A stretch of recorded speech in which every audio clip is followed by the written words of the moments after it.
दे रहा है ना, ये नातियारों के, वो पक्का उत्तर प्रदेश का बंदा है। मैं बता रहा हूं 100% यूपी का आदमी है वो। कैसे? प्रलय, प्रचंड, ये हिमाचल, उत्तराखंड, इसको आना ही आना है। ये अभी बेचारा थोड़ा सा चीन सक पकाया हुआ है, क्योंकि पाकिस्तान जो कि एक आतंकी संगठन है, उसने पाकिस्तान को बोल दिया कि बदतमीजी मत करो बेटा, हम कोई अफगानिस्तान नहीं जाते, को ऐसा करना चाहिए या यूक्रेन को ऐसा करना चाहिए, उनका मामला अलग चल रहा है बिल्कुल। और आज की तारीख में रशिया कह रहा है कि जय हिंद दोस्तों, मैं हूं मेजर गौरवारी और आप देख रहे हैं द चाणक्य डायलॉग्स। इस वीडियो को लाइक करिए, हमारे चैनल को सब्सक्राइब करिए और बेल आइकन दबाना बिल्कुल मत भूलिएगा।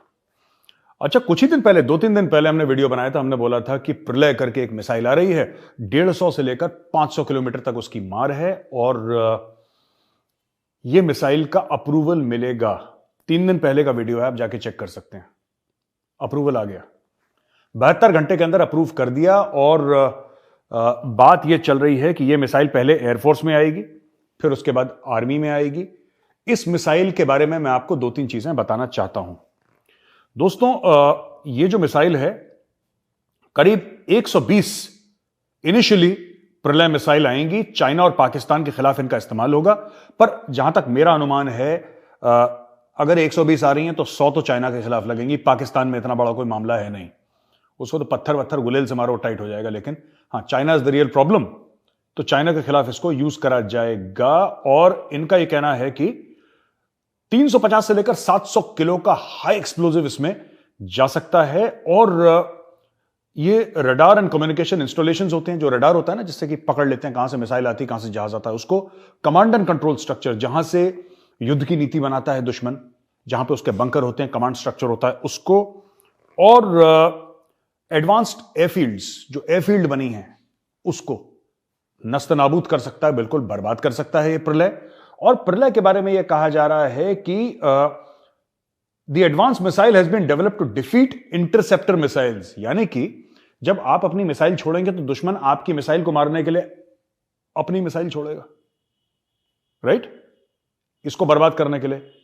तो ये जो है मिसाइल, ये बीच रास्ते में अपना जो फ्लाइट पाथ है वो चेंज कर लेता है। प्रलय को ऐसे बनाया कि जैसे ये मिसाइल यहां से आई दुश्मन की मारने की, ऐसे चल रहा है तो साइड में हट जाएगा और अपने टारगेट में जाके लगेगा।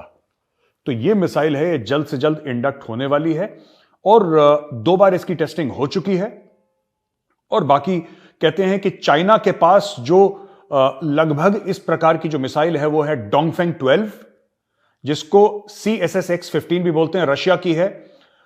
9 किलो 720 इस्कंदर और साउथ कोरिया की हुआनमू 2 मिसाइल लगभग इसके जैसी हैं। लेकिन ना, एक बात मैं कहना चाहता हूं यार, ये जो भी ना मोदी जी के विभाग जो अलग अलग हैं, इसमें जो नाम दे रहा है ना ये नातियारों के, वो पक्का उत्तर प्रदेश का बंदा है। मैं बता रहा हूं 100% यूपी का आदमी है वो। कैसे? प्रलय, प्रचंड, ये नाम भी हथियारों के प्लेटफॉर्म के इस तरीके से दिए हैं कि चलाने की नौबत ही ना आए, दुश्मन वैसे ही हथियार डाल दे वहां पे। क्या चल रहा है? प्रचंड। क्या आ रहा है ऊपर से? प्रलय। ये नाम ही ऐसे खतरनाक, ये पक्का यूपी का बंदा है कोई जो नाम दे रहा है मोदी जी की डिपार्टमेंट में। ठीक है दोस्तों।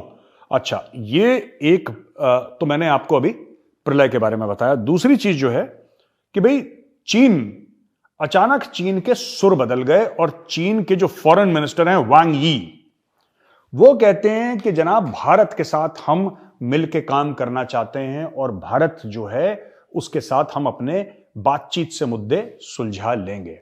वांग यी का यह कहना है, मैं पढ़ के बताता हूं कि China and India have maintained communication through the diplomatic and military to military channels, and both countries are committed to upholding stability in the border areas.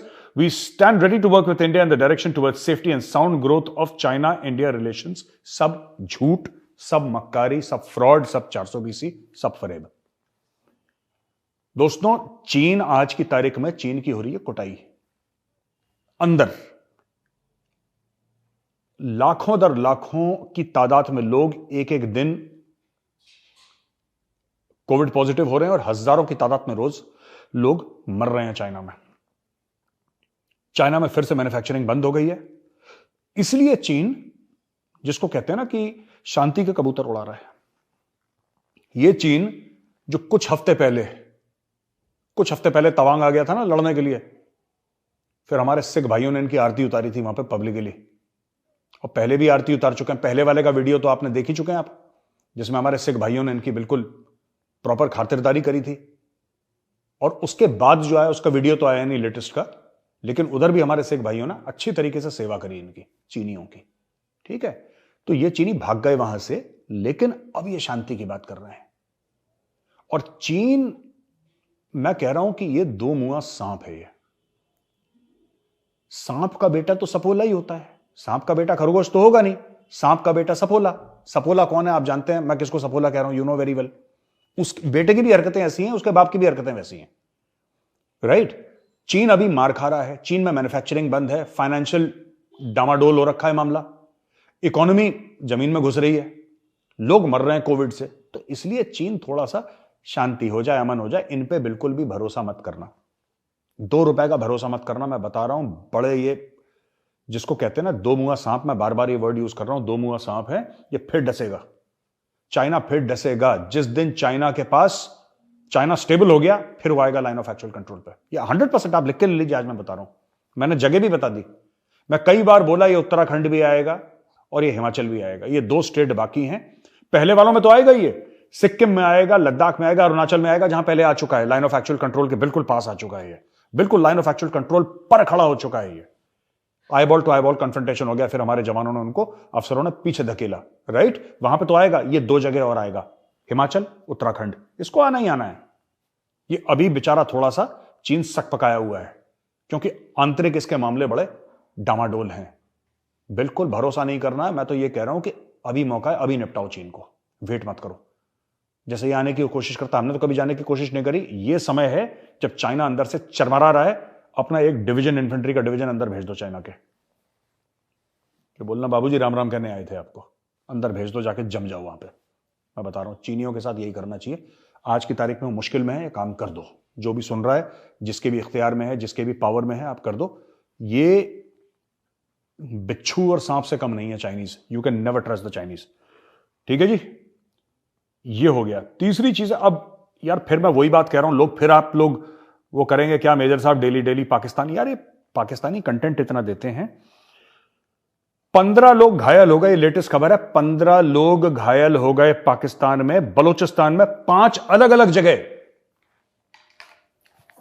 Grenade blast हो गए, 15 लोग घायल हो गए।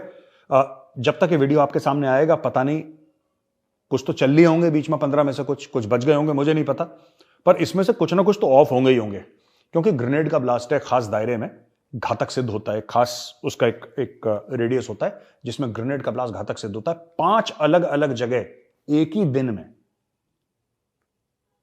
दोस्तों एक ही दिन में पाकिस्तान में निपटा दिया बलोचों ने। मुझे लगता है गंगा जी में नहा के पड़ गए पीछे पाकिस्तानियों के। अब ये रोज ठोक रहे हैं, इनको रोज ठोक रहे हैं। आप लोग कहते हैं रोज मैं खबर, आपको खबरें भी एक जैसी लग रही होंगी मेरी, कि कल भी तो बोला था बलोचिस्तान में, परसों भी तो मेजर साहब बोला था बलोचिस्तान में, उसके 4 दिन पे। अब मैं क्या करूं, इसमें मेरी कोई गलती नहीं। अगर बलोच डेली के डेली नहा धो के पूजा पाठ करके डेली इनकी आरती उतार रहे हैं, it is not my fault. मैं तो आपको खबर दे रहा हूं, ये रोज ठोक रहे हैं। देखो एक और खबर है, ये कप्तान को निपटा दिया, ठीक है, ये अलग एक्शन है, ये 5 वाला अलग है, ये अलग है। एक कप्तान को निपटा दिया, इसमें कैप्टन फहद, लांस नायक इम्तियाज, सिपाही असगर, सिपाही मेहरान और सिपाही शमून, इनको निपटा दिया, जान से मार दिया इनको। अलग अलग ब्लास्ट करे, आईईडी के धमाके करे, इंप्रोवाइज एक्सप्लोजिव डिवाइसेस के, और इनको निपटा दिया। तो पाकिस्तान में यह हाल हो रहा है। एक और चीज हो गई पाकिस्तान में, अमेरिका की जो एम्बेसी है, इस्लामाबाद का एक बड़ा 5 स्टार होटल है मैरियट। वो मैरियट दिल्ली में भी है, दुबई में भी है, हर जगह मैरियट तो दुनिया भर में है। आपने देखा होगा मैरियट होटल, नाम सुना होगा, आप लोग रहे भी होंगे कभी, अगर बाहर जाने का मौका मिला आपको कभी, या कहीं भी विजिट करने का। मैरियट, तो मैरियट जो होटल है जो इस्लामाबाद में है, वहां पे यूएस एम्बेसी वालों ने अपने स्टाफ को बोला है कि तुम मैरियट के अंदर मत जाना और हमला हो सकता है। जस्ट इमेजिन, आप सोचिए, अमेरिका का यह स्टेटमेंट आ गया कि पाकिस्तान के इस्लामाबाद के मैरियट होटल में हमला होगा। उनको कहीं से इंटेलिजेंस मिली होगी, वो लोग भी तो पैसे फेंकते हैं ना अमेरिकन पाकिस्तान में, खूब उनका जड़ें बहुत मजबूत है सीआईए की, उनको पता लगा होगा यहां पे एक्शन होने वाला, उन्होंने मना कर दिया। और साथ ही साथ कहने में आया है, मुझे कोई इसकी लिंक नहीं मिल पाया, लेकिन कहने में यह आया है कि यूके, यूनाइटेड किंगडम वाले जो हैं वहां पे जो इस्लामाबाद में उनका हाई कमीशन है, इनका एम्बेसी उनका हाई कमीशन है, तो हाई कमीशन वालों ने बोला हम भी मैरियट नहीं जाएंगे यार, हमें भी खबर मिली है कि यहां पे कुछ उल्टा सीधा होने वाला है। तो दोस्तों ये पाकिस्तान में मामला चल रहा है, एक पूरे डर का माहौल है, खौफ का माहौल है, लेकिन जो पाकिस्तान के जो लीडर्स हैं ना यार, जो पाकिस्तान के लीडर्स हैं, पता नहीं इनका दिल नहीं है, दिमाग नहीं है, आई डोंट नो इनके साथ क्या प्रॉब्लम है। पाकिस्तान कोई इन चीजों के बारे में फिक्र है ही नहीं, किसी को कोई इनके बारे में कमेंट नहीं करता। इमरान खान अपना गाना गा रहा है कि हाय मैं प्रधानमंत्री बन जाऊं, शहबाज शरीफ अलग अपना गाना गा रहा है कि हाय मैं प्रधानमंत्री बना रहूं, लोग मर रहे हैं, रोज बलोच ठोक रहे हैं, तहरीक तालिबान पाकिस्तान रोज एक्शन कर रहा है। मतलब आजकल तो ऐसा हो गया है दोस्तों कि मैं आपको क्या बताऊं, एक दिन नहीं जाता जब वो इनको नहीं मारते जान से, एक दिन नहीं जा रहा, और कई हफ्ते ऐसे हो गए कि एक दिन नहीं चूकता जब वो अटैक नहीं करते इनके ऊपर, और इनके पास कोई जवाब ही नहीं है उस चीज का। ये बस मार खाते रहते हैं, मार खाते रहते हैं, चुपचाप लेटे हैं, मार खा रहे हैं, वो रोज ठोक रहे हैं इनको। अब तो तहरीक तालिबान पाकिस्तान ने एक और चीज कह दी है, जब ये अफगानिस्तान को कह रहे थे ना, ये पाकिस्तानी गए अफगानिस्तान की, जी तहरीक तालिबान पाकिस्तान वाले अफगानिस्तान में पनाह लेते हैं, आप उनको पनाह मत दीजिए। तहरीक तालिबान पाकिस्तान जो कि एक आतंकी संगठन है, उसने पाकिस्तान को बोल दिया कि बदतमीजी मत करो बेटा, हम कोई अफगानिस्तान नहीं जाते, हम पाकिस्तान में ही रहते हैं, यहीं पे रह के तुम्हें ठोक रहे हैं, हम भी पाकिस्तानी शहरी हैं, और जो पाकिस्तान का जो कॉन्स्टिट्यूशन है, पाकिस्तान का संविधान है, पाकिस्तान का आईन है, हम उसको मानते ही नहीं। और असली इस्लाम जो तुम अपने आप को कहते हो ना, इस्लामिक रिपब्लिक ऑफ पाकिस्तान, ये तुम झूठ बोलते हो। तुम लोग नकली मुसलमान हो, तुम्हें असली मुसलमान तहरीक तालिबान पाकिस्तान बनाएगी, हम बनाएंगे तुम्हें मुसलमान, हम तुम्हें सिखाएंगे इस्लाम क्या होता है, उनका यह कहना है। ये मैं नहीं कह रहा, ये तहरीक तालिबान पाकिस्तान कह रहा, सब झूठ है तुम्हारा, सब फरेब है। शराब तुम पीते हो, सूद तुम करते हो, ड्रग एडिक्शन तुम्हारा है, करप्शन तुम्हारा है। तो तहरीक तालिबान पाकिस्तान का यह कहना है कि भाई इस्लाम में इन सब चीजों की गुंजाइश है ही नहीं, तो तुम लोग झूठे हो, हम तुम्हें साफ करेंगे, पाक करेंगे। और कैसे करेंगे? लोग मार मार के करेंगे, मैं बता रहा हूं आपको। जैसे तबला होता ना, तिना दिन धा, वो चल रहा है वहां पे पाकिस्तान में, पूरी जुगलबंदी चल रही तबले में, तिना दिन धा, और डेली के डेली वहां पे पटाखे फूट रहे हैं, और डेली के डेली लोगों को मौत के घाट उतारा जा रहा है। अगली खबर पे आते हैं दोस्तों। अगली खबर इस प्रकार से है कि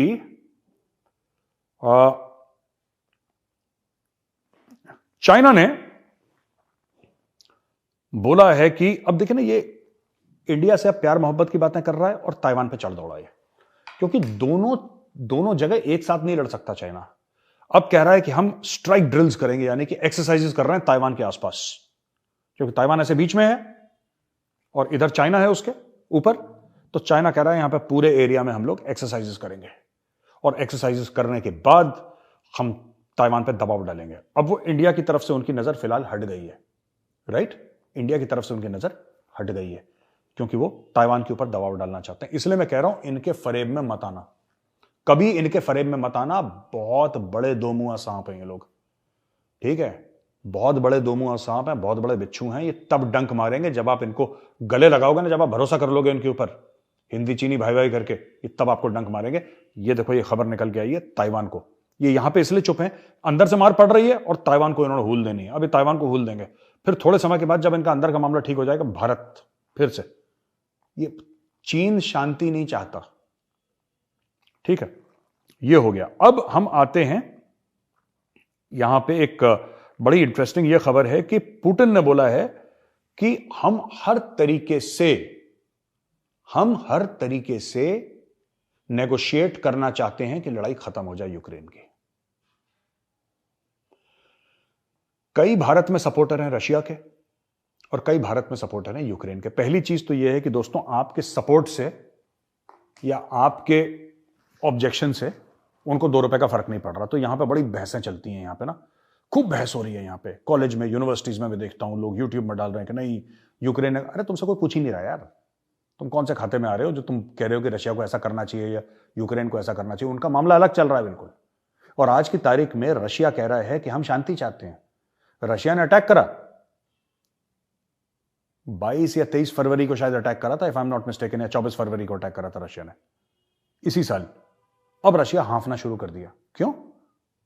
ऐसा क्यों हुआ? रशिया ने ऐसा स्टेटमेंट क्यों दिया? पुतिन ने ऐसा स्टेटमेंट क्यों दिया? पुतिन ने ऐसा स्टेटमेंट इसलिए दिया दोस्तों क्योंकि ज़ेलेंस्की गया अमेरिका और अमेरिका ने $47 बिलियन 47 अरब डॉलर का कमिटमेंट कर दिया इनको पेट्रियट मिसाइल्स। ये तो लड़ते रहेंगे। और मैं आपको फिर बता रहा हूं, मैंने बहुत पहले बात बोली थी, यह बात मेरी सच है। अच्छा, मेरा इसके पास ना कोई सबूत नहीं है कि मैं आपको सबूत दे दूं। I don't have any proof to give you कि मैं सच बोल रहा हूं कि सच नहीं बोल रहा या झूठ बोल रहा हूं, लेकिन मैं ये मानता हूं, मुझे 100% विश्वास है कि यूक्रेन अकेले ऐसे नहीं लड़ सकता। ऐसा हो ही नहीं सकता कि यूक्रेन लड़ ले। ऐसा कोई सुरता नहीं है यूक्रेन कि रशिया को अब तक रोक के रखा। मैं आपको बता रहा हूं, देखिए, हथियार से ज्यादा इंपॉर्टेंट, हथियार तो इंपॉर्टेंट होते ही हैं। हमें फौज में सिखाया गया था, it is man behind the weapon that is more important than the weapon. यानी कि हथियार के पीछे जो बंदा है ना, जो आदमी है, वो हथियार से ज्यादा जरूरी है। उसकी ट्रेनिंग ज्यादा जरूरी है। वो कैसा है, मानसिक तौर पे, शारीरिक तौर पे या मनोबल के तौर पे वो कितना मजबूत है, वो हथियार को कितना अच्छा समझता है, उसकी ट्रेनिंग, उसका discipline, this decides the outcome of war.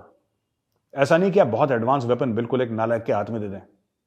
मैं आपको बता रहा हूं हो क्या रहा है यूक्रेन में, और मैं बार बार ये बात रिपीट कर रहा हूं। लोग कह रहे हैं साहब हमारे पास तो कोई प्रूफ नहीं है। प्रूफ तो मेरे पास भी नहीं है, प्रूफ तो मेजर गौरवारिया के पास भी नहीं है, लेकिन मैं आपको बता रहा हूं, इधर यूक्रेन के अंदर यूक्रेनियन फाइटर्स के बीच में यूक्रेनियन आर्मी की यूनिफॉर्म पहने डेल्टा फोर्स वाले हैं अमेरिका के, यूएस नेवी सील्स वाले हैं, ग्रीन बेरे हैं और special air services of UK. ये सब लोग हैं दूसरी वर्दी पहन के, इनको डायरेक्ट कर रहे हैं, इनको गाइड कर रहे हैं, इनको एडवाइस कर रहे हैं। दोस्तों, ऐसा है कि कितने भी बहादुर हो यूक्रेनियन, कितने भी 30 मार खान हो, रशिया की फौज इतनी बड़ी है कि निगल जाती है अभी तक। रशिया को ये ठोक कैसे रहे हैं?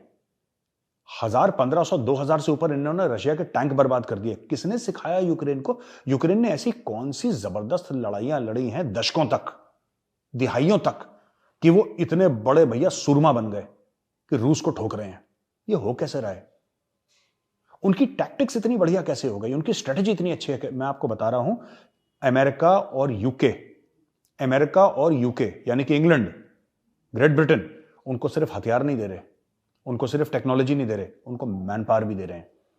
और वो मैन पावर वो नहीं है कि उनकी फौजें आ गई और उनके साथ मिलकर रूस से लड़ रही हैं ना, मैं ये नहीं कह रहा। मैं कह रहा हूं कि इनकी जो स्पेशल फोर्सेस हैं वो इनको गाइड कर रही हैं, वो उनको ट्रेन कर रही हैं, वो उनको एडवाइस कर रही हैं। और जब यूक्रेनियन मिशन में जाते हैं तो उनके साथ, उनकी एक टीम में 2-3 बंदे स्पेशल एयर सर्विस के, 2-3 बंदे यूएस नेवी सील्स के या डेल्टा फोर्स के या ग्रीन बेरे के साथ में जा रहे हैं, उनको गाइड कर रहे हैं, उनको एडवाइस कर रहे हैं, उनको बता रहे हैं अब तुम ये करो, अब तुम ये करो। इसलिए रूस का गला सूख रहा है और इसलिए पुतिन ये बोल रहा है कि साहब ये हम तो चाहते हैं, बस यूक्रेन नहीं चाहता, हम तो चाहते हैं कि, अब वो कह रहा है कि हम किसी से भी बात करने को तैयार हैं, बस हम किसी से भी बात करने को तैयार हैं। इसलिए दोस्तों यूक्रेन ये कह रहा है कि हम लड़ते रहेंगे, हमें आप पैसा दो, हम लड़ते रहेंगे। और रूस कह रहा है कि भाई हम किसी से भी बात करने को तैयार हैं, ये लड़ाई कम से कम तो खत्म करो, किसी भी तरीके से लड़ाई खत्म करो, आगे बढ़ो। अब हम चाहते हैं कि हम किसी से भी बात करने को तैयार हैं, किसी से मतलब किसी से भी दुनिया में। और मुझे ऐसा लगता है कि इसमें भारत का भी बहुत बड़ा रोल है, क्योंकि भारत की दोनों से बनती है। यूक्रेनियन भी दोस्त है और रूस तो है ही हमारे खैर पुराने दोस्त। दोस्तों, ये आज का वीडियो यहीं पे खत्म होता है।